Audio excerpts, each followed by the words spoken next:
നമസ്കാരം. ഇന്ന് നമ്മൾ എക്കണോമിക്സിലെ വളരെ ഇൻട്രസ്റ്റിംഗ് ആയൊരു കോൺസെപ്റ്റാണ് നോക്കാൻ പോകുന്നത്, ദ ബിസിനസ് സൈക്കിൾ. സാധാരണ നമ്മൾ ഒരു രാജ്യത്തിന്റെ സമ്പദ് വ്യവസ്ഥയെക്കുറിച്ച് ആലോചിക്കുമ്പോൾ അതിങ്ങനെ നേരെ മുകളിലോട്ട് വളർന്നു പോകുന്നൊരു ചിത്രമല്ലേ മനസ്സിൽ വരാറ്, അല്ലേ? പക്ഷേ ശരിക്കും അങ്ങനെയാണോ കാര്യങ്ങൾ? വാ നമുക്ക് നോക്കാം. അതെ, നമ്മൾ എപ്പോഴും പ്രതീക്ഷിക്കുന്നത് ഇക്കണോമിക് ഗ്രോത്ത് ആണ്, അതായത് സാമ്പത്തിക വളർച്ച. കാലം പോകുന്തോറും എല്ലാം ഇങ്ങനെ സ്റ്റഡിയായി മുകളിലോട്ട് പോണം, പ്രൊഡക്ഷൻ കൂടണം, ആളുകളുടെ വരുമാനം കൂടണം, അങ്ങനെ എല്ലാം നല്ല ഭംഗിയായി മുന്നോട്ട് പോകുന്നൊരവസ്ഥ. പക്ഷേ ശരിക്കും ഈ പോക്ക് എപ്പോഴും ഇത്ര സ്മൂത്ത് ആയിരിക്കുമോ? ഒരു കയറ്റവും ഇറക്കവുമില്ലാതെ ഒരു നേർരേഖ പോലെ ഒരു എക്കോണമിക്ക് അങ്ങ് വളർന്നു പോകാൻ പറ്റുമോ? ആലോചിക്കേണ്ട ഒരു ചോദ്യം തന്നെയാണിതല്ലേ? ഓക്കെ, അപ്പോ ഈ ഒരു വിശകലനത്തില് നമ്മൾ എന്തൊക്കെയാണ് നോക്കാൻ പോകുന്നതെന്ന് വെച്ചാല്, ആദ്യം ഈ വളർച്ച ശരിക്കും ഒരു നേർരേഖയാണോ എന്ന് നോക്കും. പിന്നെ എന്താണ് ഈ ബിസിനസ് സൈക്കിൾ എന്ന് കൃത്യമായിട്ട് ഡിഫൈൻ ചെയ്യും. അതിനുശേഷം നമ്മൾ ഈ എക്കണോമിക് തരംഗങ്ങളിലെ പ്രധാനപ്പെട്ട പോയിന്റുകൾ ഏതൊക്കെയാണെന്ന് മാപ്പ് ചെയ്യും. പിന്നെ ഒരു എക്കണോമിയിലെ 4 സീസണുകൾ അതെന്താണെന്ന് കാണാം. അവസാനം ഈ ചെറിയ സൈക്കിളുകളും വലിയ ഗ്രോത്ത് ട്രെൻഡും തമ്മിലുള്ള വ്യത്യാസം എന്താണെന്ന് കൂടി മനസ്സിലാക്കും. ശരി, അപ്പൊ നമുക്ക് ആദ്യത്തെ ചോദ്യത്തിലേക്ക് തന്നെ വരാം. ഈ വളർച്ച ഒരു നേർരേഖയാണോ? സത്യം പറഞ്ഞാൽ അല്ല.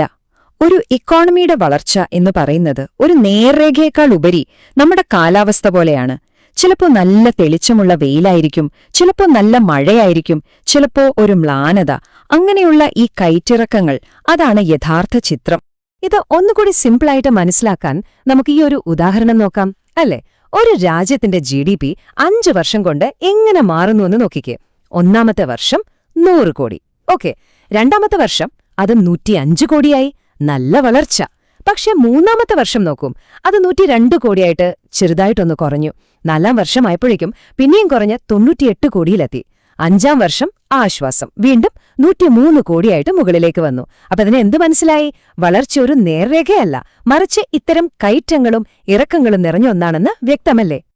അപ്പോ നമ്മൾ ഈ കണ്ട പോലെയുള്ള സാമ്പത്തിക പ്രവർത്തനങ്ങളിലെ കയറ്റിറക്കങ്ങള്, ഇതിന് എക്കണോമിക്സിലൊരു പ്രത്യേക പേരുണ്ട്. നമുക്കതെന്താന്ന് നോക്കാം. ഒരു എക്കണോമിയിലെ പ്രവർത്തനങ്ങളിൽ നമ്മൾ കാണുന്ന ഈ ഏറ്റക്കുറച്ചിലുകളെയാണ് ബിസിനസ് സൈക്കിൾ, അല്ലെങ്കിൽ ചിലപ്പോൾ ട്രേഡ് സൈക്കിൾ എന്നും പറയാറുണ്ട്, അങ്ങനെ വിളിക്കുന്നത്. വളരെ സിമ്പിളായിട്ട് പറഞ്ഞാല് സമ്പദ് വ്യവസ്ഥയുടെ ഈയൊരു ചാഞ്ചാട്ടം, അത് തന്നെയാണ് ബിസിനസ് സൈക്കിൾ. ഇപ്പൊ സ്ക്രീനിൽ കാണുന്നതാണ് ഇതിന്റെ ഒരു ടെക്സ്റ്റ് ബുക്ക് ഡെഫിനിഷൻ. ഒരു എക്കണോമിക്ക് പൊതുവെ ഒരു ലോങ് ടേം ഗ്രോത്ത് പാത്ത് ഉണ്ടാവും. അതിനെ നമുക്കൊരു ട്രെൻഡ് ലൈൻ എന്ന് വിളിക്കാം. ആ ഒരു ലൈനിന് മുകളിലേക്കും താഴേക്കുമായി പ്രൊഡക്ഷൻ ലെവലുകളിൽ ഉണ്ടാകുന്ന വ്യതിയാനങ്ങൾ, അതാണ് ബിസിനസ് സൈക്കിൾ. ഇത് വെറുതെ ഇങ്ങനെ വായിച്ച് ചിലപ്പോൾ കൺഫ്യൂഷൻ ഉണ്ടാകും. നമുക്കൊരു ഗ്രാഫ് വെച്ച് നോക്കുമ്പോൾ ഇത് വളരെ ക്ലിയർ ആകും. ഓക്കെ, അപ്പൊ നമുക്ക് ഈ എക്കണോമിക് വേവ് അല്ലെങ്കിൽ തരംഗത്തിലെ പ്രധാനപ്പെട്ട ഭാഗങ്ങൾ ഏതൊക്കെയാണെന്ന് നോക്കിയാലോ? ഒരു സൈക്കിളിലെ ഏറ്റവും ടോപ്പിലുള്ള പോയിന്റും ഏറ്റവും താഴെയുള്ള പോയിന്റും, അതായത് പീക്കും ട്രഫും, അതൊക്കെ എന്താണെന്നും എങ്ങനെ തിരിച്ചറിയാമെന്നും നമുക്ക് നോക്കാം. ഇതാണ് ഒരു ബിസിനസ് സൈക്കിളിനെ കാണിക്കുന്ന ക്ലാസിക് ഗ്രാഫ്. ഇതിലെ എക്സ് ആക്സിസ് സമയത്തെയും വൈ ആക്സിസ് GDPയെയുമാണ് കാണിക്കുന്നത്. ഈ വളഞ്ഞു പോകുന്ന ലൈൻ കണ്ടില്ലേ? അതാണ് യഥാർത്ഥത്തിൽ നടക്കുന്ന എക്കണോമിക് ആക്ടിവിറ്റി. അതിന്റെ നടുവിലൂടെ പോകുന്ന ആ നേർരേഖയുണ്ടല്ലോ, അതാണ് നമ്മൾ നേരത്തെ പറഞ്ഞ ട്രെൻഡ് ലൈൻ, അതായത് ദീർഘകാലാടിസ്ഥാനത്തിലുള്ള വളർച്ചയുടെ പാത. അപ്പോ ഈ സൈക്കിളിലെ ആദ്യത്തെ പ്രധാനപ്പെട്ട പോയിന്റാണ് പീക്ക്. പേര് കേൾക്കുമ്പോൾ തന്നെ അറിയാലേ, ഇതാണ് ബിസിനസ് സൈക്കിളിന്റെ ഏറ്റവും മുകളിലുള്ള പോയിന്റ്. ഈ സമയത്ത് GDP, തൊഴിലവസരങ്ങൾ, അങ്ങനെയുള്ള സാമ്പത്തിക പ്രവർത്തനങ്ങളെല്ലാം അതിന്റെ മാക്സിമത്തിലായിരിക്കും. ഈ ഒരു ഘട്ടത്തെ നമ്മൾ ബൂം എന്നും പറയാറുണ്ട്. നോക്കൂ, ഈ ഗ്രാഫിൽ ചുവപ്പ് നിറത്തിൽ മാർക്ക് ചെയ്തിരിക്കുന്ന ആ പോയിന്റാണ് പീക്ക്, സാമ്പത്തിക പ്രവർത്തനങ്ങളുടെ ഏറ്റവും ഉന്നതിയിലുള്ളൊരവസ്ഥ. ഒരു പീക്കിലെത്തിക്കഴിഞ്ഞാൽ പിന്നെ എക്കണോമിയുടെ യാത്ര താഴേക്കായിരിക്കും. അതുകൊണ്ട് ഇതൊരു പ്രധാനപ്പെട്ട ടേണിംഗ് പോയിന്റാണ്. ഇനി പീക്കിന്റെ നേരെ ഓപ്പോസിറ്റ്, അതാണ് ട്രോഫ്. ഇത് ബിസിനസ് സൈക്കിളിലെ ഏറ്റവും താഴ്ന്ന പോയിന്റാണ്. ഇവിടെ സാമ്പത്തിക പ്രവർത്തനങ്ങൾ ഏറ്റവും കുറഞ്ഞ നിലയിലായിരിക്കും. ഈ ഒരു അവസ്ഥ ഒരുപാട് കാലം നീണ്ടുപോവുകയാണെങ്കിൽ അത് ഡിപ്രഷനിലേക്ക് വരെ നയിച്ചേക്കാം. ഈ ഗ്രാഫിൽ പച്ച നിറത്തിൽ കാണുന്ന പോയിന്റാണ് ട്രോഫ്, സാമ്പത്തിക പ്രവർത്തനങ്ങളുടെ ഏറ്റവും താഴെയുള്ള അവസ്ഥ. സാധാരണഗതിയിൽ ഒരു ട്രോഫിൽ എത്തിക്കഴിഞ്ഞാൽ പിന്നെ എക്കണോമി വീണ്ടും മുകളിലേക്ക് കയറാൻ തുടങ്ങും. അപ്പോ ഇതും പീക്കിനെ പോലെ ഒരു പ്രധാനപ്പെട്ട ടേണിംഗ് പോയിന്റാണ്. ഈ സൈക്കിളുകളെക്കുറിച്ച് സംസാരിക്കുമ്പോൾ നമ്മൾ മറ്റു ചില കാര്യങ്ങൾ കൂടി അറിഞ്ഞിരിക്കണം. ഒന്നാമത്തേത് ആംപ്ലിറ്റ്യൂഡ്, അതായത് ഈ വേവിന്റെ ഉയരം. ആ നടുക്കുള്ള ട്രെൻഡ് ലൈനിൽ നിന്ന് പീക്ക് വരെ അല്ലെങ്കിൽ ട്രോഫ് വരെയുള്ള ദൂരം. ഇത് കൂടുന്നതിനനുസരിച്ച് സാമ്പത്തിക ചാഞ്ചാട്ടത്തിന്റെ തീവ്രതയും കൂടും. പിന്നെ ഡ്യൂറേഷൻ, അതായത് ഒരു സൈക്കിൾ പൂർത്തിയാക്കാൻ എത്ര സമയമെടുക്കുന്നു എന്നത്. സിമ്പിളായി പറഞ്ഞാൽ ഒരു പീക്കിൽ നിന്ന് അടുത്ത പീക്കിലേക്ക് എത്താനുള്ള സമയം. അവസാനമായി ഫ്രീക്വൻസി, ഒരു നിശ്ചിത കാലയളവിൽ, ഉദാഹരണത്തിന് ഒരു 10 വർഷത്തിനുള്ളിൽ എത്ര സൈക്കിളുകൾ ഉണ്ടാകുന്നു എന്നതിന്റെ കണക്കാണിത്. ഓക്കെ, ഇനി നമുക്കൊരു ബിസിനസ് സൈക്കിളിലെ 4 പ്രധാന ഘട്ടങ്ങൾ ഏതൊക്കെയാണെന്ന് ഒന്ന് പരിചയപ്പെടാം. ഇത് ശരിക്കും ഒരു വർഷത്തിലെ 4 കാലങ്ങൾ പോലെയാണ്. ഓരോന്നിനും അതിന്റേതായ സ്വഭാവങ്ങളും പ്രത്യേകതകളുമുണ്ട്. അപ്പോൾ ഈ 4 ഫേസുകൾ ഇവയാണ്. ഒന്നാമത്തേത് ഡിപ്രഷൻ, ഏറ്റവും താഴെയുള്ള അവസ്ഥ, ഒരുതരം സാമ്പത്തിക മുരടിപ്പ്. പിന്നെ വരുന്നത് റിക്കവറി, എക്കണോമി വീണ്ടും ഉഷാറായി വളർന്നു തുടങ്ങുന്ന ഘട്ടം. അത് കഴിഞ്ഞ് ബൂം, അതായത് വളരെ വേഗത്തിലുള്ള വളർച്ചയുടെ സമയം. ഇതാണ് നമ്മളെ പീക്കിലേക്ക് എത്തിക്കുന്നത്. അവസാനം റിസെഷൻ, സാമ്പത്തിക പ്രവർത്തനങ്ങൾ വീണ്ടും കുറഞ്ഞു തുടങ്ങുന്ന ഒരു ഘട്ടം. പേടിക്കേണ്ട, ഇതിനെക്കുറിച്ചൊക്കെ നമ്മൾ വരും ഭാഗങ്ങളിൽ വിശദമായിട്ട് തന്നെ സംസാരിക്കും. ശരി, ഇനി നമുക്ക് വളരെ പ്രധാനപ്പെട്ട ഒരു കാര്യത്തിലേക്ക് വരാം. പലർക്കും കൺഫ്യൂഷൻ ഉണ്ടാകുന്ന ഒരു ഏരിയയാണിത്. അതായത് ഈ ചെറിയ കാലയളവിലെ ബിസിനസ് സൈക്കിൾസും ദീർഘകാലാടിസ്ഥാനത്തിലുള്ള എക്കണോമിക് ഗ്രോത്തും തമ്മിലുള്ള വ്യത്യാസം എന്താണ്? നമുക്കതൊന്ന് ക്ലിയറാക്കാം. ഈ ടേബിളിലേക്കൊന്ന് നോക്കൂ, കാര്യങ്ങൾ വളരെ വ്യക്തമാകും. ബിസിനസ് സൈക്കിൾ എന്ന് പറയുന്നത് ആ ട്രെൻഡ് ലൈനിന് ചുറ്റും നടക്കുന്ന ചെറിയ ചെറിയ കയറ്റിറക്കങ്ങളാണ്. എന്നാൽ ഇക്കണോമിക് ഗ്രോത്ത് ട്രെൻഡ് എന്ന് പറയുന്നത് പതിറ്റാണ്ടുകൾ കൊണ്ട് ഒരു എക്കണോമി പോകുന്ന ആ ഒരു വലിയ മുകളിലേക്കുള്ള ദിശയാണ്.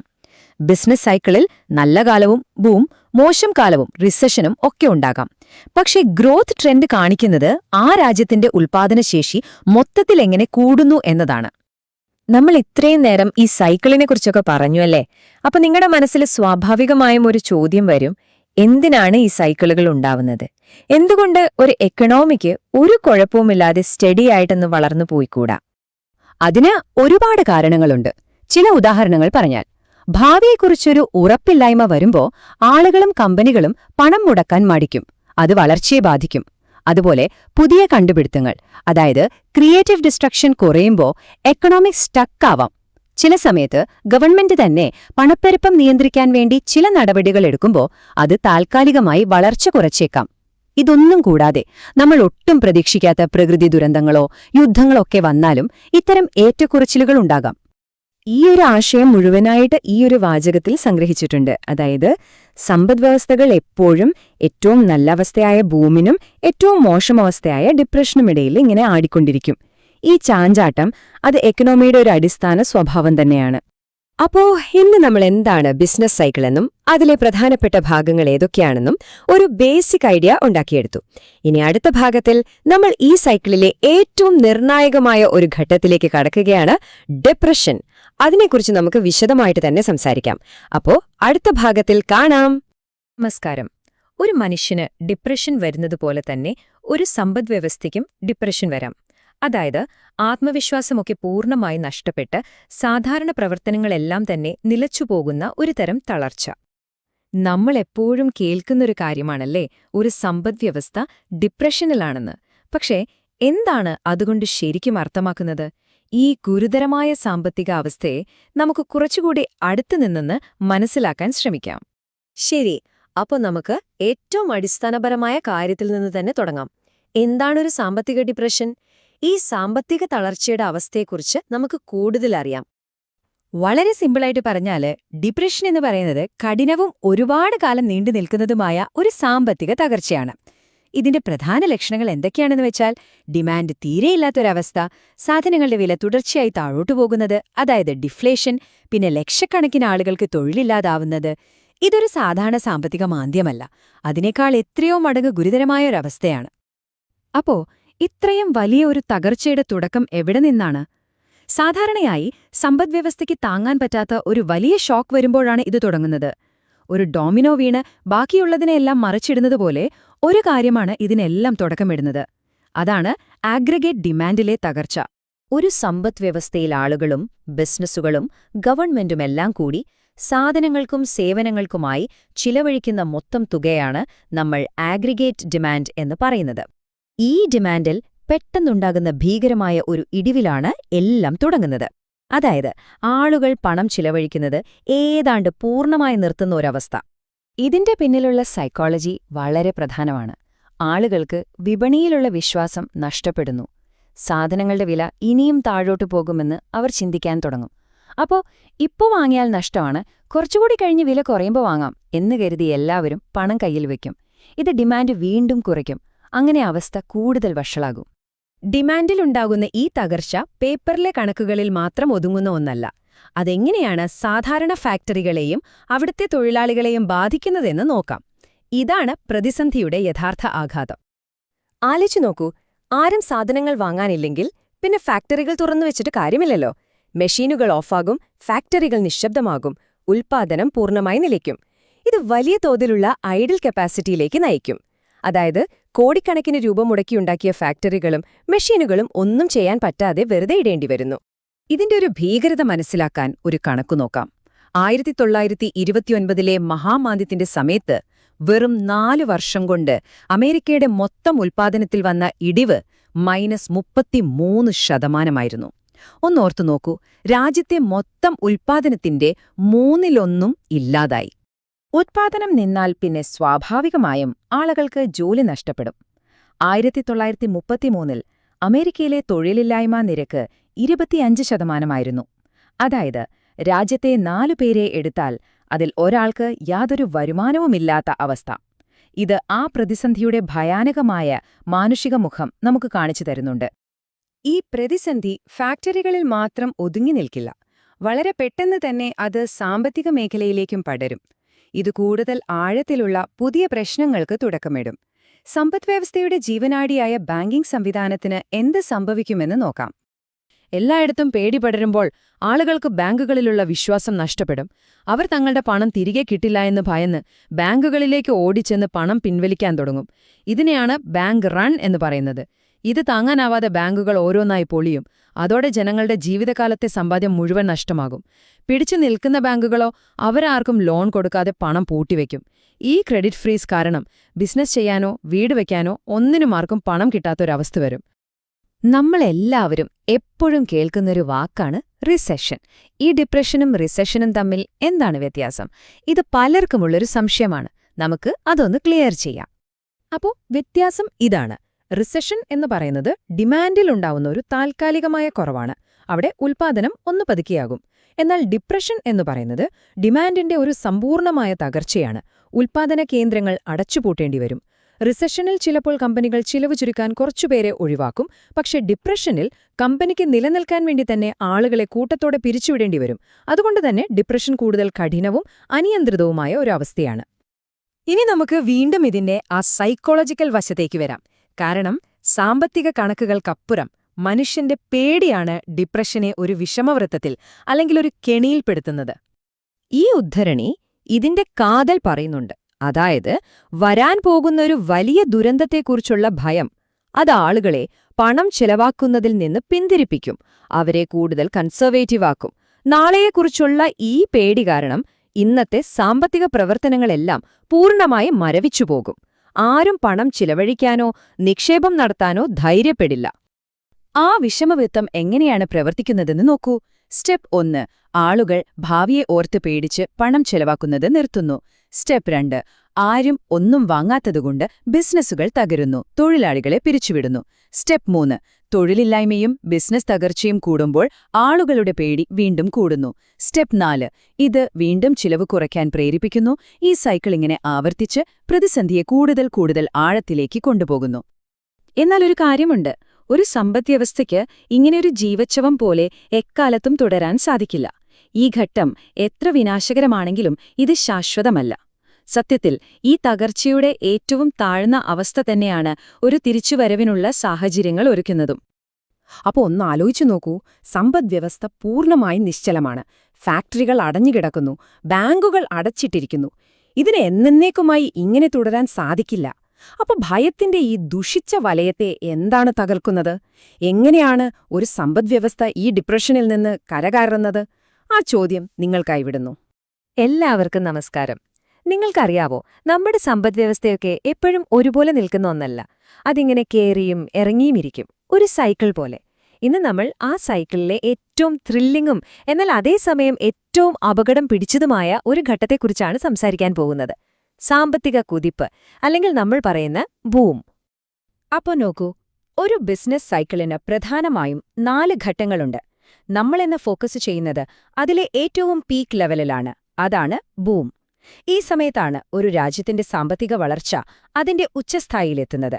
പക്ഷെ ഒരു കാര്യമുണ്ട്, ഏറ്റവും വലിയ അപകടങ്ങളും ഈ സമയത്താണ് പതിയിരിക്കുന്നത്. ഓക്കേ, അപ്പൊ നമ്മൾ ഇന്ന് എന്തൊക്കെയാണ് നോക്കാൻ പോകുന്നത്? ആദ്യം എന്നാണ് ഈ ബൂം എന്ന് കൃത്യമായിട്ട് പറയും. പിന്നെ ഈ വളർച്ചയ്ക്ക് പിന്നിലെ കാരണങ്ങൾ എന്തൊക്കെയാണെന്ന് നോക്കാം. ഈ നല്ല കാലം എപ്പോഴാണൊരു പ്രഷറായി മാറുന്നത്? അവസാനം ഏതൊക്കെ അപകട സൂചനകളാണ് നമ്മൾ ശ്രദ്ധിക്കേണ്ടത് എന്നും ചർച്ച ചെയ്യാം. റെഡിയല്ലേ? അപ്പോ നമുക്ക് ആദ്യത്തെ ചോദ്യത്തിലേക്ക് കടക്കാം. എന്താണ് ശരിക്കും ഈ പറയുന്ന സാമ്പത്തിക ബൂം? നമുക്കതൊന്ന് വ്യക്തമായി നിർവചിക്കാം. ഇതാണ് ബൂമിന്റെ ഒരു ടെക്സ്റ്റ് ബുക്ക് ഡെഫിനിഷൻ. അതായത് സാമ്പത്തിക രംഗത്ത് പെട്ടെന്നുണ്ടാകുന്ന ഒരു ഭയങ്കരമായ കുതിച്ചുചാട്ടം. പക്ഷെ ഇതിലേറ്റവും പ്രധാനപ്പെട്ട പോയിന്റ് എന്താണെന്ന് വെച്ചാൽ, ആളുകളുടെ ആവശ്യങ്ങൾ, അതായത് ഡിമാൻഡ്, നമ്മുടെ രാജ്യത്തിന് ഉൽപ്പാദിപ്പിക്കാൻ കഴിയുന്നതിലും ഒരുപാട് അപ്പുറത്തേക്ക് പോകും. അതുകൊണ്ടാണ് നമ്മൾ പറയുന്നത് ഇതൊരു ശക്തമായ കുതിപ്പാണെങ്കിലും എപ്പോ വേണമെങ്കിലും നിലംപൊത്താവുന്ന ഒന്നാണെന്ന്. വേറൊരു രീതിയിൽ പറഞ്ഞാൽ ഈ ബൂം എന്ന് പറയുന്നത് സാമ്പത്തിക വളർച്ചയുടെ ഒരു ക്ലൈമാക്സ് സീനാണ്. ഒരു കാറ് അതിന്റെ ടോപ്പ് ഗിയറിൽ ഏറ്റവും കൂടിയ സ്പീഡിൽ പറക്കുന്നതൊന്ന് ആലോചിച്ചു നോക്കൂ. ഏകദേശം അതാണ് ഒരു സമ്പദ്വ്യവസ്ഥ ബൂം ഘട്ടത്തിൽ അനുഭവിക്കുന്നത്. എല്ലാം വളരെ പെർഫെക്റ്റായി ഏറ്റവും വേഗത്തിൽ മുന്നോട്ടു പോകുന്നതായി നമുക്ക് തോന്നും. ശരി, ഇനി നമുക്കൊരു ബൂമിന്റെ നല്ല വശങ്ങളിലേക്ക് വരാം. ഈ സമയത്ത് ശരിക്കും ഒരു ആഘോഷം പോലെയാണ്. എല്ലാം ശരിയായ ദിശയിൽ മുന്നോട്ടു പോകുന്നതായിട്ട് തോന്നും. ഇഷ്ടം പോലെ തൊഴിലവസരങ്ങൾ, വരുമാനം കൂടുന്നു, ബിസിനസ്സുകൾക്ക് ചാകര. ആ ഒരു സാമ്പത്തിക എഞ്ചിൻ എങ്ങനെയാണ് ഇത്ര കുറ്റമറ്റ രീതിയിൽ പ്രവർത്തിക്കുന്നതെന്ന് നമുക്ക് നോക്കാം. ഈ ചാർട്ടിലേക്കൊന്ന് നോക്കൂ. ഒരു ബൂം സമയത്തെ പ്രധാനപ്പെട്ട സാമ്പത്തിക സൂചകങ്ങളാണിതിൽ കാണിക്കുന്നത്. കണ്ടില്ലേ? GDP വളർച്ച ഏറ്റവും മുകളിൽ, തൊഴിലില്ലായ്മയോ ഏറ്റവും താഴെ, പിന്നെ നിക്ഷേപങ്ങൾ അത് റോക്കറ്റ് പോലെ കുതിച്ചുയരുകയും ചെയ്യും. എല്ലാം പോസിറ്റീവ്. അപ്പോ ഇതിന്റെയൊക്കെ ഗുണം സാധാരണക്കാർക്കും ബിസിനസ്സുകാർക്കും എങ്ങനെയാണ് കിട്ടുന്നത്? ഒന്ന്, ജോലി ആവശ്യമുള്ള ഒട്ടുമിക്ക പേർക്കും ഒരു ജോലി കിട്ടും. രാജ്യത്തെ ഫാക്ടറികളും കമ്പനികളുമെല്ലാം അവരുടെ ഫുൾ കപ്പാസിറ്റിയിൽ പ്രവർത്തിച്ചുകൊണ്ടിരിക്കും. സ്വാഭാവികമായും ഇത് നിങ്ങളുടെ ശമ്പളത്തിലും കമ്പനികളുടെ ലാഭത്തിലും നല്ലൊരു വർധനവുണ്ടാക്കും. ഈ ഒരു ആത്മവിശ്വാസം പുതിയ പുതിയ നിക്ഷേപങ്ങളിലേക്കും നയിക്കും. ഇനി ഇതെങ്ങനെയാണ് ഒരു സൈക്കിൾ പോലെ വീണ്ടും വീണ്ടും സംഭവിക്കുന്നതെന്ന് നോക്കാം. ഇതിനെ ഒരു പോസിറ്റീവ് ഫീഡ്ബാക്ക് ലൂപ്പ് എന്നാണ് പറയുക. സ്റ്റെപ്പ് 1, ആളുകളുടെ കയ്യിൽ കൂടുതൽ പണം വരുന്നു, അതായത് വരുമാനം കൂടുന്നു. സ്റ്റെപ്പ് 2, പണം കൂടുമ്പോൾ സാധനങ്ങൾ വാങ്ങാനുള്ള ശേഷിയും കൂടുമല്ലോ. സ്റ്റെപ്പ് 3, ഇത് മാർക്കറ്റിൽ സാധനങ്ങൾക്കും സേവനങ്ങൾക്കും ഡിമാൻഡ് കൂട്ടുന്നു. സ്റ്റെപ്പ് 4, ഈ ഡിമാൻഡ് കാരണം കമ്പനികൾ കൂടുതൽ ഉൽപ്പാദിപ്പിക്കുന്നു, പുതിയ ഫാക്ടറികൾ തുടങ്ങുന്നു. ഇത് വീണ്ടും കൂടുതൽ തൊഴിലും വരുമാനവും ഉണ്ടാക്കുന്നു. കണ്ടോ, ഈ ചക്രം ഇങ്ങനെ കറങ്ങിക്കൊണ്ടേയിരിക്കും, വളർച്ചയെ മുകളിലേക്ക് തള്ളിക്കൊണ്ട്. പക്ഷേ ഒരു എഞ്ചിൻ അതിന്റെ റെഡ് ലൈനിനപ്പുറം പ്രവർത്തിപ്പിക്കാൻ ശ്രമിച്ചാൽ എന്ത് സംഭവിക്കും? അത് പുകയാൻ തുടങ്ങും, അല്ലേ? അതുപോലെ തന്നെയാണ് സമ്പദ്വ്യവസ്ഥയുടെ കാര്യവും. ഒരു പരിധി വിടുമ്പോൾ അവിടെയും പ്രഷർ കൂടാൻ തുടങ്ങും. ഇവിടെയാണ് ബൂം ഘട്ടത്തിലെ ഏറ്റവും വലിയ പ്രശ്നം തലപൊക്കുന്നത്. സിമ്പിളായി പറഞ്ഞാൽ, ആളുകൾക്ക് വാങ്ങാൻ ആഗ്രഹിക്കുന്ന അത്രയും സാധനങ്ങൾ ഉണ്ടാക്കാൻ രാജ്യത്തിന് പറ്റാതെ വരുന്നു. കാരണം ഉൽപ്പാദനത്തിനൊരു പരിധിയുണ്ട്, പക്ഷെ ഈ ഘട്ടത്തിൽ ആളുകളുടെ ആവശ്യങ്ങൾക്ക് ഒരു പരിധിയും ഇല്ലാതായി മാറുന്നു. അപ്പോ ഡിമാൻഡും സപ്ലൈയും തമ്മിൽ ഇങ്ങനെയൊരു ഗ്യാപ്പ് വരുമ്പോൾ എന്ത് സംഭവിക്കും? സാധനങ്ങൾക്ക് ക്ഷാമം വരും, വിലകൾ പതിയെ മുകളിലേക്ക് കയറാൻ തുടങ്ങും. ഇതാണ് സമ്പദ്വ്യവസ്ഥ അതിന്റെ കപ്പാസിറ്റിയുടെ ലിമിറ്റിലെത്തിയെന്നതിന്റെ ആദ്യത്തെ സൂചന. ഇതിനെയാണ് നമ്മൾ ഇക്കോണമി ഹീറ്റിംഗ് അപ്പ് എന്ന് പറയുന്നത്. അതായത് സമ്പദ്വ്യവസ്ഥ ചൂടുപിടിച്ചു തുടങ്ങി. ഈ ഒരു സാഹചര്യം മനസ്സിലാക്കാൻ നമ്മളെ സഹായിക്കുന്ന ഒരു തിയറിയുണ്ട്, ഫിലിപ്സ് കർവ്. ഇത് സിമ്പിളായി പറയുന്നത് എന്താണെന്ന് വെച്ചാൽ, തൊഴിലില്ലായ്മ ഒരുപാട് കുറയുമ്പോൾ, അതായത് മിക്കവാറും എല്ലാവർക്കും ജോലി കിട്ടുന്ന ഒരവസ്ഥയിൽ സ്വാഭാവികമായും ശമ്പളം കൂട്ടിത്തരാനുള്ള ഡിമാൻഡ് കൂടും. കമ്പനികൾ ശമ്പളം കൂട്ടുമ്പോൾ ആ ചിലവ് നികത്താൻ അവർ സാധനങ്ങളുടെ വിലയും കൂട്ടും. ഇതാണ് പണപ്പെരുപ്പത്തിലേക്ക് നയിക്കുന്നത്. അപ്പം നമ്മുടെ സാമ്പത്തിക എഞ്ചിൻ ഇപ്പോൾ അപകടകരമാം വിധം ചൂടായിക്കഴിഞ്ഞു. കാറിന്റെ ഡാഷ്ബോർഡിൽ വാർണിംഗ് ലൈറ്റുകൾ മിന്നാൻ തുടങ്ങി. എന്തൊക്കെയാണ് ഒരു സമ്പദ്വ്യവസ്ഥ ഓവർഹീറ്റ് ആവുമ്പോൾ കാണിക്കുന്ന പ്രധാനപ്പെട്ട ലക്ഷണങ്ങൾ? നമുക്ക് നോക്കാം. ഓവർഹീറ്റിംഗിന്റെ ഏറ്റവും അപകടകരമായ ഒരു ലക്ഷണം അസറ്റ് ബബിളാണ്. റിയൽ എസ്റ്റേറ്റ് അല്ലെങ്കിൽ സ്റ്റോക്ക് മാർക്കറ്റ് ഇതിന് ഏറ്റവും നല്ല ഉദാഹരണങ്ങളാണ്. ഇവിടെ സംഭവിക്കുന്നത് എന്താണെന്നാൽ ഒരു വീടിന്റെയോ അല്ലെങ്കിൽ ഒരു സ്റ്റോക്കിന്റെയോ വില അതിന്റെ യഥാർത്ഥ മൂല്യത്തേക്കാൾ പല മടങ്ങ് വർദ്ധിക്കും. എന്തുകൊണ്ട്? കാരണം ആളുകൾ വിശ്വസിക്കുന്നത് നാളെ ഇതിന്റെ വില ഇനിയും കൂടുമെന്നാണ്. ഈ ഒരു ഊഹ കച്ചവടം കാരണം വിലകൾ ഒരു കുമിള പോലെ ഇങ്ങനെ വീർത്തുവരും. പക്ഷേ കുമിളകൾക്കൊരു പ്രശ്നമുണ്ട്, അതെപ്പോൾ വേണമെങ്കിലും പൊട്ടാം.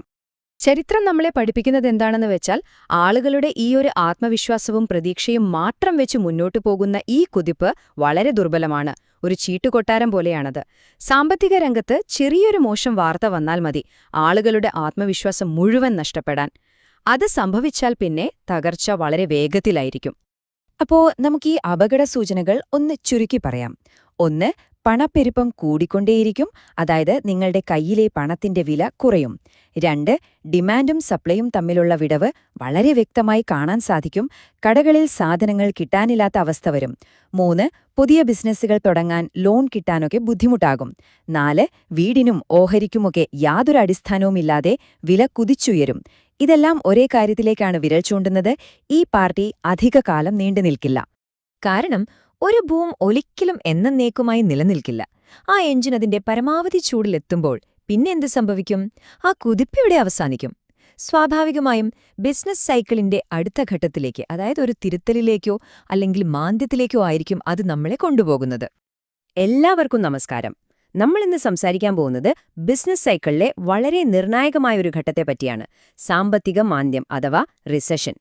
ഒരു സമ്പദ്വ്യവസ്ഥയുടെ ഈ കയറ്റിറക്കങ്ങളിൽ റിസഷൻ എന്ന ഘട്ടം എങ്ങനെയാണുണ്ടാവുന്നത്? അതിന്റെ കാരണങ്ങൾ എന്തൊക്കെയാണ്?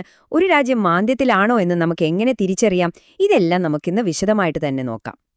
അപ്പോ ഈ വിഷയത്തിലൂടെ നമ്മൾ എങ്ങനെയാണ് മുന്നോട്ടു പോകുന്നതെന്ന് നോക്കാം. ആദ്യം ഒരു സമ്പദ്വ്യവസ്ഥ അതിന്റെ ഏറ്റവും നല്ല അവസ്ഥയിൽ നിന്ന് എങ്ങനെയാണ് താഴേക്ക് വരാൻ തുടങ്ങുന്നതെന്ന് നമ്മൾ കാണും. പിന്നെ എന്താണ് ഈ എക്കണോമിക് റിസഷൻ എന്ന് കൃത്യമായിട്ട് നിർവചിക്കും. അത് കഴിഞ്ഞ് ഈ മാന്ദ്യം എങ്ങനെയാണ് ഒരു ദുഷിച്ച വലയം പോലെ പ്രവർത്തിക്കുന്നതെന്ന് മനസ്സിലാക്കും. ഒരു റിസഷന്റെ പ്രധാന ലക്ഷണങ്ങൾ എന്തൊക്കെയാണെന്നും സാധാരണ സാമ്പത്തിക വളർച്ചാക്കുറവും ഇതും തമ്മിലുള്ള വ്യത്യാസവും നമ്മൾ ചർച്ച ചെയ്യും. അവസാനം ഇതിനുശേഷം എന്ത് സംഭവിക്കുമെന്നതിനെക്കുറിച്ചും ഒരു സൂചന തരും. അപ്പൊ നമുക്ക് ആദ്യത്തെ ഭാഗത്തേക്ക് കടക്കാം. എങ്ങനെയാണ് ഈ നല്ല കാലം അവസാനിക്കുന്നത്? എല്ലാ തകർച്ചയുടെയും തുടക്കം സമ്പദ്വ്യവസ്ഥയുടെ ഏറ്റവും നല്ല സമയമായ ബൂം എന്ന ഘട്ടത്തിൽ നിന്നാണ്. നമുക്ക് ആദ്യം അതെങ്ങനെയാണെന്ന് നോക്കാം. ഒരു ബൂം ഘട്ടത്തില് സമ്പദ്വ്യവസ്ഥ ശരിക്കും പറഞ്ഞാൽ അതിന്റെ പീക്കിലായിരിക്കും. ആളുകൾ ധാരാളം സാധനങ്ങളും സേവനങ്ങളും വാങ്ങുന്നു, അതായത് ഡിമാൻഡ് വളരെ കൂടുതലാണ്. സ്വാഭാവികമായും കമ്പനികൾ കൂടുതൽ ഉൽപ്പാദിപ്പിക്കും, രാജ്യത്തിന്റെ GDP കുതിച്ചുയരും, ഒപ്പം ഒരുപാട് തൊഴിലവസരങ്ങളും ഉണ്ടാകും. ചുരുക്കി പറഞ്ഞാൽ എല്ലാം കൊണ്ടും ഒരു അടിപൊളി സമയം. പക്ഷേ ഈ നല്ല കാലം എക്കാലവും ഇങ്ങനെ തുടരില്ല, അല്ലേ? എവിടെയോ വെച്ചൊരു മാറ്റം വരും. ആ ടേണിംഗ് പോയിന്റ് സംഭവിക്കുന്നത് സമ്പദ്വ്യവസ്ഥയിലെ മൊത്തത്തിലുള്ള ആവശ്യകത, അതായത് ആഗ്രിഗേറ്റ് ഡിമാൻഡ് കുറയുമ്പോഴാണ്. ആളുകളും ബിസിനസ്സുകളും പണം ചെലവഴിക്കുന്നത് കുറയ്ക്കാൻ തുടങ്ങുന്ന ആ ഒരു നിമിഷം, അവിടെയാണ് പ്രശ്നങ്ങളുടെ തുടക്കം. അപ്പോ ഈ റെസഷൻ എന്ന് നമ്മൾ പറയുമ്പോൾ ശരിക്കും എന്താണ് അതുകൊണ്ട് ഉദ്ദേശിക്കുന്നത്? നമുക്കതിന്റെ കൃത്യമായ നിർവചനം എന്താണെന്ന് നോക്കാം. ലോകം മുഴുവൻ അംഗീകരിച്ചിട്ടുള്ള ഒരു ടെക്നിക്കൽ ഡെഫിനിഷനുണ്ട്. അതായത് ഒരു രാജ്യത്തിന്റെ മൊത്തം ആഭ്യന്തര ഉൽപ്പാദനം അഥവാ GDP തുടർച്ചയായി 2 പാദങ്ങളിൽ, അതായത് 6 മാസം താഴോട്ട് പോവുകയാണെങ്കിൽ ആ രാജ്യം സാങ്കേതികമായ റെസഷനിലാണ് എന്ന് പറയാം. ഇതാണ് ഏറ്റവും കോമൺ ആയി ഉപയോഗിക്കുന്ന അളവുകോല്. ഇനി ഒരു റിസഷന്റെ ഏറ്റവും വലിയൊരു പ്രശ്നം എന്താണെന്ന് വെച്ചാൽ അത് സ്വയം ശക്തി പ്രാപിക്കുന്ന ഒന്നാണ്. ഒരു ചെറിയ പ്രശ്നം എങ്ങനെയാണ് മറ്റു പല പ്രശ്നങ്ങൾക്ക് കാരണമായി ഒരു ഡൗൺവേർഡ് സ്പൈറലിലേക്ക് സമ്പദ് വ്യവസ്ഥയെ തള്ളിവിടുന്നതെന്ന് നമുക്ക് നോക്കാം. ഈ സൈക്കിൾ എങ്ങനെയാണ് പ്രവർത്തിക്കുന്നതെന്ന് നോക്കൂ. ഒന്നാമത്തെ സ്റ്റെപ്പിൽ ഡിമാൻഡ് കുറയുന്നു. ആളുകൾ സാധനങ്ങൾ വാങ്ങുന്നത് കുറയ്ക്കുമ്പോൾ വിൽക്കാത്ത സാധനങ്ങൾ കെട്ടിക്കിടക്കും, അതായത് ഇൻവെന്ററി കൂടും. ഇതൊഴിവാക്കാൻ കമ്പനികൾ ഉൽപ്പാദനം കുറയ്ക്കും. ഒപ്പം ചെലവ് ചുരുക്കാനായി ജോലിക്കാരെ പിരിച്ചുവിടാൻ തുടങ്ങും. ജോലി നഷ്ടപ്പെടുമ്പോൾ ആളുകളുടെ വരുമാനം കുറയും. വരുമാനം കുറഞ്ഞവർ പിന്നെയും സാധനങ്ങൾ വാങ്ങുന്നത് കുറയ്ക്കും. അങ്ങനെ ഈ സൈക്കിൾ ആവർത്തിച്ചുകൊണ്ടേയിരിക്കും. തീർച്ചയായും കച്ചവടം കുറയുകയും ഭാവി എന്താകുമെന്നൊരു ഉറപ്പുമില്ലാതിരിക്കുകയും ചെയ്യുമ്പോൾ ആരാണ് പുതിയ നിക്ഷേപം നടത്താൻ പോകുന്നത്? അല്ലേ? ബിസിനസ്സുകൾ പുതിയ ഫാക്ടറികൾ തുടങ്ങുന്നതും പുതിയ മെഷീനുകൾ വാങ്ങുന്നതുമൊക്കെ നിർത്തിവെക്കും. ഇത് രാജ്യത്തിന്റെ വളർച്ചയെ കാര്യമായിട്ട് തന്നെ ബാധിക്കും. വിൽപ്പന കുറയുന്നതുകൊണ്ട് ലാഭവും കുറയും. കെട്ടിക്കിടക്കുന്ന സ്റ്റോക്ക് വിറ്റ് തീർക്കാൻ കമ്പനികൾ വില കുറയ്ക്കാൻ നിർബന്ധിതരാകും. ഇത് അവരുടെ ലാഭം പിന്നെയും കുറയ്ക്കും. അപ്പോൾ അവർ വീണ്ടും ചെലവ് ചുരുക്കും. അതായത് കൂടുതൽ പ്രൊഡക്ഷൻ കട്ട് ചെയ്യും, ചിലപ്പോൾ കൂടുതൽ ആളുകളെ പിരിച്ചുവിടും. ശരി, അപ്പോ ഈ പറഞ്ഞ കാര്യങ്ങളെല്ലാം ചേർന്ന് ഒരു റിസഷന്റെ പ്രധാന ലക്ഷണങ്ങളായി മാറുന്നത് എങ്ങനെയാണെന്ന് നോക്കാം. ഒരു സമ്പദ് വ്യവസ്ഥ മാന്ദ്യത്തിലാണോ എന്ന് മനസ്സിലാക്കാൻ സഹായിക്കുന്ന ചില പ്രധാന സൂചനകളുണ്ട്. ഒരു റിസഷന്റെ പ്രധാനപ്പെട്ട ലക്ഷണങ്ങൾ ഇതൊക്കെയാണ്. ഒന്നാമതായി, സാധനങ്ങൾക്കും സേവനങ്ങൾക്കുമുള്ള ഡിമാൻഡിൽ ഒരു വലിയ ഇടിവ് കാണാം. രണ്ടാമതായി, ഫാക്ടറികളിലെ ഉൽപ്പാദനം കുറയും. മൂന്നാമതായി, തൊഴിലില്ലായ്മ കൂടും. പുതിയ തൊഴിലവസരങ്ങൾ ഇല്ലാതാവും. നാലാമത്തെ ഒരു ലക്ഷണം, പണപ്പെരുപ്പം അതായത് ഇൻഫ്ലേഷൻ വളരെ കുറവായിരിക്കും. ചിലപ്പോൾ വിലകൾ താഴോട്ടു പോകുന്ന ഡീഫ്ലേഷൻ എന്ന അവസ്ഥ വരെ ഉണ്ടായേക്കാം. ഇവിടെ നമ്മൾ വളരെ പ്രധാനപ്പെട്ടൊരു കാര്യം മനസ്സിലാക്കണം. റിസഷനും എക്കണോമിക് സ്ലോഡൌണും ഒന്നല്ല. പലപ്പോഴും ആളുകൾക്കിത് തമ്മെ തെറ്റിദ്ധാരണയുണ്ടാകാറുണ്ട്. ഒരു എക്കണോമിക് സ്ലോഡൌൺ എന്ന് പറഞ്ഞാൽ സമ്പദ്വ്യവസ്ഥ ഇപ്പോഴും വളരുന്നുണ്ട്, പക്ഷേ വളർച്ചയുടെ വേഗത കുറഞ്ഞു എന്ന് മാത്രം. ഇപ്പോൾ ഉദാഹരണത്തിന് GDP വളർച്ച 6% നിന്ന് 4% കുറഞ്ഞാൽ അത് സ്ലോ ഡൗൺ ആണ്. സമ്പദ്വ്യവസ്ഥ ഇപ്പോഴും വലുതാവുന്നുണ്ട്. എന്നാൽ റിസഷൻ എന്ന് പറഞ്ഞാൽ വളർച്ച നെഗറ്റീവാണ്. അതായത് സമ്പദ്വ്യവസ്ഥയുടെ വലിപ്പം യഥാർത്ഥത്തിൽ കുറയുകയാണ്, ചുരുങ്ങുകയാണ്. ഒരു റിസഷൻ എന്താണെന്നും അതെങ്ങനെയാണ് ഒരു സമ്പദ്വ്യവസ്ഥയെ ബാധിക്കുന്നതെന്നും ഇപ്പം നമുക്കൊരു ധാരണയായി. ഇനി അടുത്ത ചോദ്യം ഇതാണ്, ഇതിന് ശേഷം എന്ത്? അപ്പോ ചുരുക്കി പറഞ്ഞാൽ റിസഷൻ എന്ന് പറയുന്നത് ഡിമാൻഡ് കുറയുന്നതുകൊണ്ട് തുടങ്ങുന്ന ഒരു നെഗറ്റീവ് സൈക്കിളാണ്. കുറഞ്ഞ ഉൽപ്പാദനം, കുറഞ്ഞ തൊഴിൽ, കുറഞ്ഞ നിക്ഷേപം ഇതെല്ലാം പരസ്പരം ബന്ധപ്പെട്ട് സമ്പദ്വ്യവസ്ഥയെ താഴേക്ക് കൊണ്ടുപോകുന്നു. ഇത് നമ്മളെ വളരെ നിർണായകമായ ഒരു ചോദ്യത്തിലേക്കാണ് എത്തിക്കുന്നത്. ഒരു റിസഷനിൽ അകപ്പെട്ടുപോയ സമ്പദ്വ്യവസ്ഥയ്ക്ക് എന്ത് സംഭവിക്കും? അത് തിരിച്ചു കരകയറി ഒരു റിക്കവറിയിലേക്ക് പോകുമോ, അതോ അതിലും ഭീകരമായൊരു തകർച്ചയിലേക്ക്, അതായത് ഡിപ്രഷനിലേക്ക് കൂപ്പുകുത്തുമോ? ഇതിന് ഉത്തരം അത്ര ലളിതമല്ല. ആ വ്യത്യസ്ത വഴികളെക്കുറിച്ച് നമുക്ക് അടുത്ത തവണ സംസാരിക്കാം. ഹലോ, ഇന്ന് നമ്മൾ മാക്രോ ഇക്കണോമിക്സിലെ വളരെ പ്രധാനപ്പെട്ട ചില കാര്യങ്ങളാണ് നോക്കാൻ പോകുന്നത്.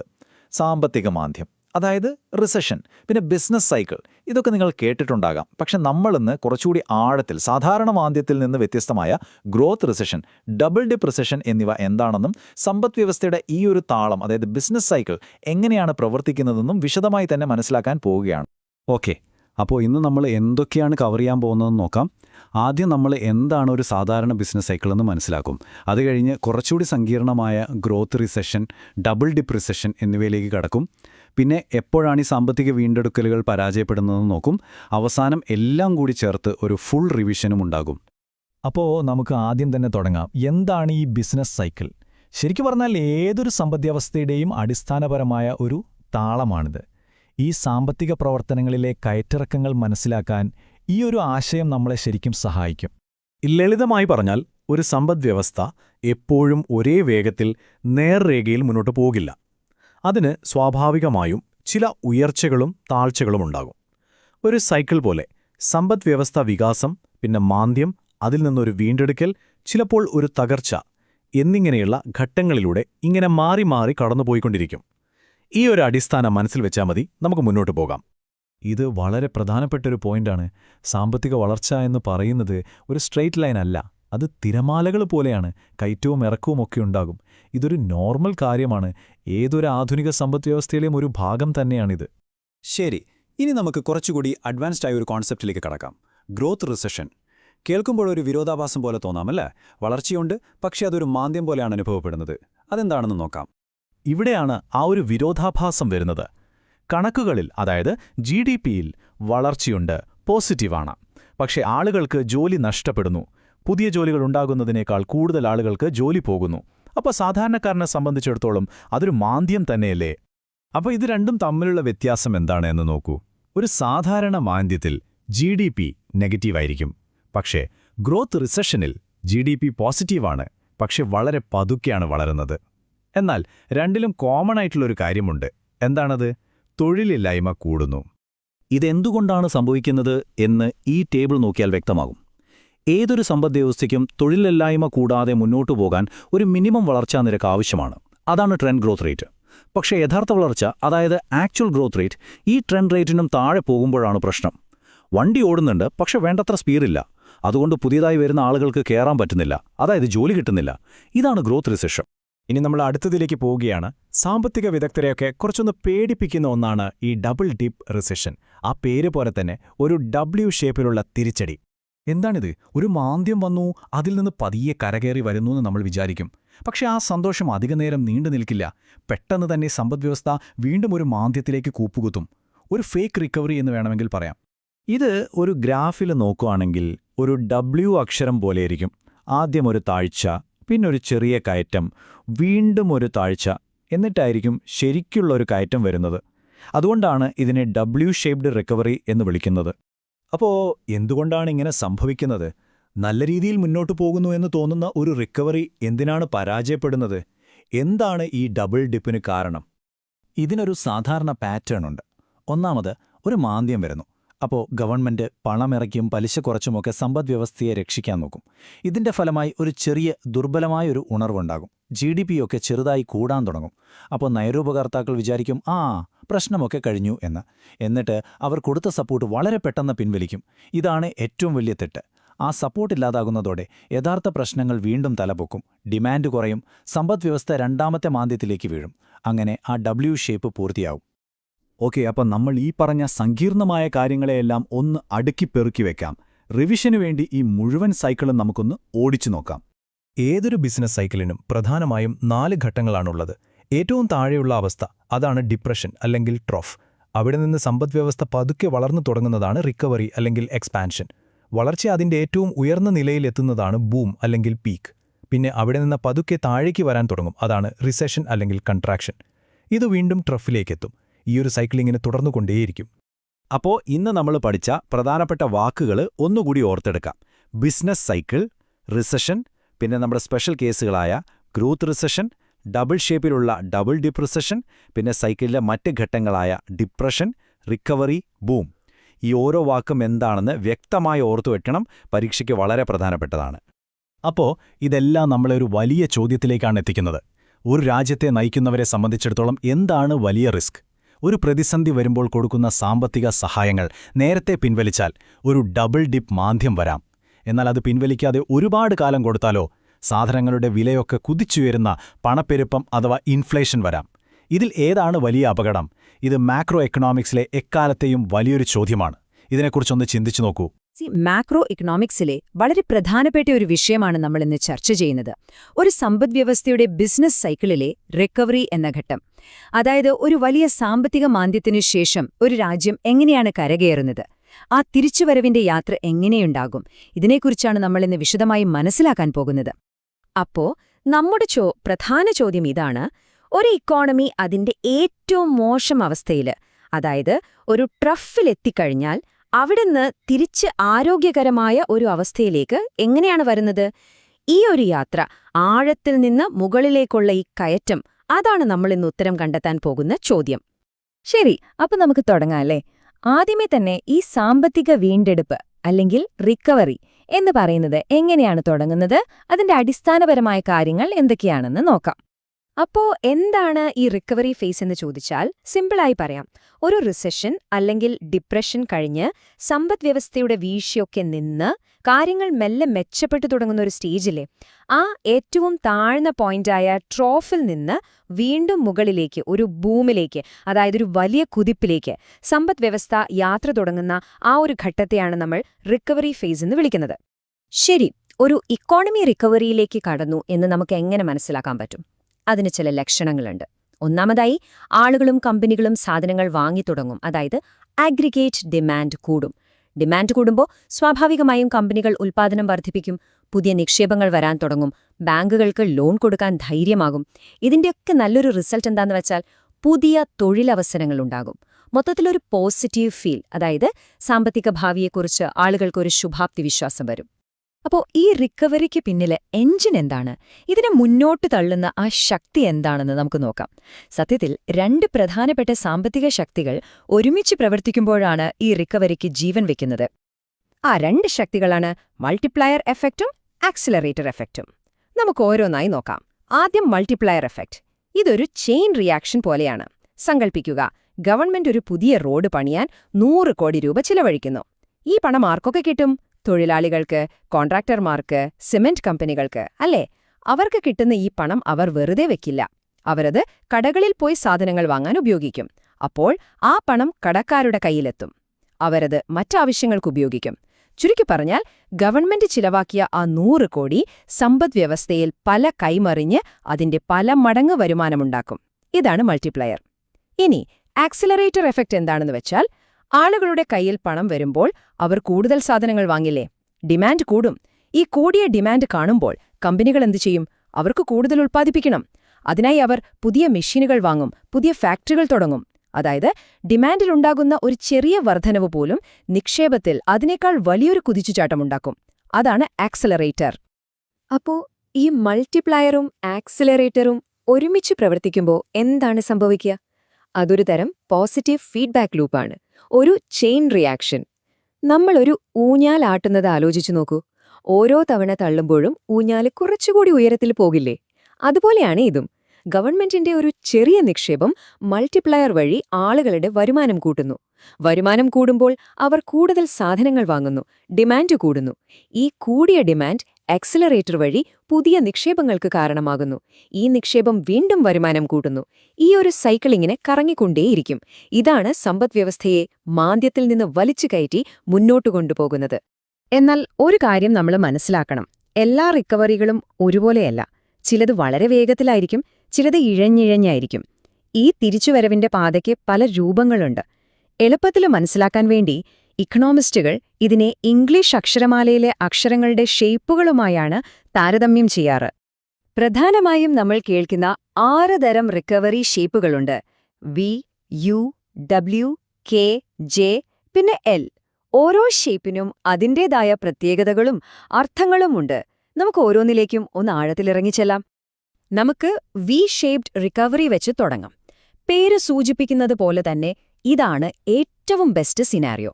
ഒരു ഷാർപ്പ് വീഴ്ച, അതിനുശേഷം അത്രയും തന്നെ ഷാർപ്പായ ഒരു തിരിച്ചുകയറ്റം, ഒരു വി പോലെ. ഇതിനർത്ഥം സമ്പദ്വ്യവസ്ഥയ്ക്ക് കാര്യമായ പരിക്കൊന്നും പറ്റിയിട്ടില്ല, ഡിമാൻഡ് വളരെ പെട്ടെന്ന് ശക്തമായി തിരിച്ചുവന്നു, മാന്ദ്യം കുറച്ചു കാലത്തേക്ക് മാത്രമേ ഉണ്ടായിരുന്നുള്ളൂ എന്നാണ്. അടുത്തത് യു ഷേപ്ഡ് റിക്കവറി. ഇത് വിയെ പോലെ അത്ര സന്തോഷമുള്ള ഒന്നല്ല. ഇവിടെ ഇക്കോണമി താഴേക്ക് വീണ ശേഷം പെട്ടെന്നങ്ങ് കയറിപ്പോകില്ല. പകരം കുറേ കാലം ആ താഴത്തെ നിലയിൽ തന്നെ, ആ ട്രഫിൽ തന്നെ കിടക്കും, ഒരു താഴ്വരയിൽ പെട്ടുപോയ പോലെ. അതിനുശേഷമാണ് മെല്ലെ മെല്ലെ കരകയറാൻ തുടങ്ങുന്നത്. ഇതിനർത്ഥം ഡിമാൻഡ് തിരിച്ചുവരാൻ സമയമെടുക്കുന്നു, ഭാവിയെക്കുറിച്ച് ആളുകൾക്ക് ഇപ്പോഴും ഉറപ്പില്ല എന്നൊക്കെയാണ്. ഇനി നമുക്ക് ഡബ്ല്യു ഷേപ്ഡ് റിക്കവറി നോക്കാം. ഇതിനെ ഡബിൾ ഡിപ്പ് റിസഷൻ എന്നും വിളിക്കാറുണ്ട്. ഇത് വളരെ ഫ്രസ്ട്രേറ്റിംഗ് ആയിട്ടുള്ളൊരു സിറ്റുവേഷനാണ്. സമ്പദ്വ്യവസ്ഥ താഴോട്ട് പോയി ഒന്ന് കരകയറി വരുമ്പോഴായിരിക്കും രക്ഷപ്പെട്ടു എന്ന് വിചാരിക്കുമ്പോഴേക്കും വീണ്ടും അടുത്ത അടികിട്ടി താഴോട്ട് പോകുന്നത്. അതിനുശേഷമാണ് ഒരു യഥാർത്ഥ റിക്കവറി വരുന്നത്. മിക്കവാറും ഗവൺമെന്റ് കൊടുക്കുന്ന സപ്പോർട്ട് നേരത്തെ പിൻവലിക്കുമ്പോഴോ അല്ലെങ്കിൽ പുതിയ എന്തെങ്കിലും സാമ്പത്തിക പ്രശ്നം വരുമ്പോഴോ ആണ് ഇങ്ങനെ സംഭവിക്കാറ്. അടുത്തത് വളരെ പ്രധാനപ്പെട്ട ഒന്നാണ് കെ ഷേപ്ഡ് റിക്കവറി. ഇവിടെ സംഭവിക്കുന്നത് സമ്പദ്വ്യവസ്ഥ ഒന്നായിട്ടല്ല റിക്കവർ ചെയ്യുന്നത്, അത് 2ആയി പിരിയുകയാണ്, കെ എന്ന അക്ഷരം പോലെ. ചില സെക്ടറുകൾ ഇപ്പോഴത്തെ സാഹചര്യത്തിൽ ഡിജിറ്റൽ, IT, ഫാർമ പോലുള്ളവ റോക്കറ്റ് പോലെ മുകളിലേക്ക് കുതിക്കും. അതാണ് കെയുടെ മുകളിലേക്കുള്ള വര. അതേസമയം സാധാരണക്കാരെ ആശ്രയിക്കുന്ന ടൂറിസം, ഹോസ്പിറ്റാലിറ്റി, ചെറുകിട വ്യാപാരം പോലുള്ള മേഖലകൾ താഴോട്ടു പോവുകയോ അല്ലെങ്കിൽ അവിടെ തന്നെ മുരടിച്ചു നിൽക്കുകയോ ചെയ്യും. ഇതാണ് കെയുടെ താഴേക്കുള്ള വര. ഇതിന്റെ ഏറ്റവും വലിയ അപകടം എന്താണെന്ന് വെച്ചാൽ ഇത് സമൂഹത്തിലെ സാമ്പത്തിക അസമത്വം ഭയങ്കരമായി വർദ്ധിപ്പിക്കും. ഉള്ളവനും ഇല്ലാത്തവനും തമ്മിലുള്ള അന്തരം കൂടും. 2021 കോവിഡ് പാൻഡമിക്കിന് ശേഷം ഇന്ത്യ പിന്നെ മറ്റു ചില വലിയ രാജ്യങ്ങളും കാണിച്ചത് ഒരു കെ ഷേപ്ഡ് റിക്കവറിയായിരുന്നു. കോവിഡ് ശേഷം ഇന്ത്യയിൽ ചില മേഖലകളും ആളുകളും വേഗത്തിൽ മുന്നേറി, പക്ഷേ വലിയൊരു വിഭാഗം പിന്നോട്ടുപോയി. ഇതിനു പ്രധാനമായും 7 പ്രധാന കാരണങ്ങളുണ്ടായിരുന്നു. ഡിജിറ്റൽ ആൻഡ് ടെക് മേഖലയുടെ വേഗത്തിലുള്ള വളർച്ച. IT, software, e-commerce, fintech, online education, digital payments എന്നിവ വേഗത്തിൽ വളർന്നു. വർക്ക് ഫ്രം ഹോം കാരണം IT ജീവനക്കാർക്ക് തൊഴിൽ നഷ്ടമുണ്ടായില്ല. ശമ്പളം നിലനിന്നു, ചിലർക്ക് വർദ്ധിക്കുകയും ചെയ്തു. ഫലം, സമ്പന്നരും സ്കിൽഡ് പ്രൊഫഷണൽസും കൂടുതൽ മുന്നേറി. ഓർഗനൈസ്ഡ് സെക്ടറിന്റെ വളർച്ച, അനൗപചാരിക മേഖലയുടെ തകർച്ച. ഓർഗനൈസ്ഡ് സെക്ടർ: വലിയ കമ്പനികൾ, ബാങ്കുകൾ, കോർപ്പറേറ്റ് സ്ഥാപനങ്ങൾ. ഇവയ്ക്ക് ബാങ്ക് വായ്പ ലഭിച്ചു, സർക്കാർ സഹായ പാക്കേജുകൾ ലഭിച്ചു. ഡിജിറ്റൽ അഡാപ്ഷൻ എളുപ്പമായി. അനൗപചാരിക മേഖല: തെരുവ് കച്ചവടക്കാർ, ചെറുകിട വ്യാപാരികൾ, നിർമ്മാണ തൊഴിലാളികൾ, ഗാർഹിക തൊഴിലാളികൾ. ഇവർക്ക് വരുമാനം പെട്ടെന്ന് നഷ്ടമായി, ജോലി പൂർണ്ണമായി നഷ്ടപ്പെട്ടു. ഉയർന്ന വരുമാനക്കാർ വേഴ്സസ് കുറഞ്ഞ വരുമാനക്കാർ.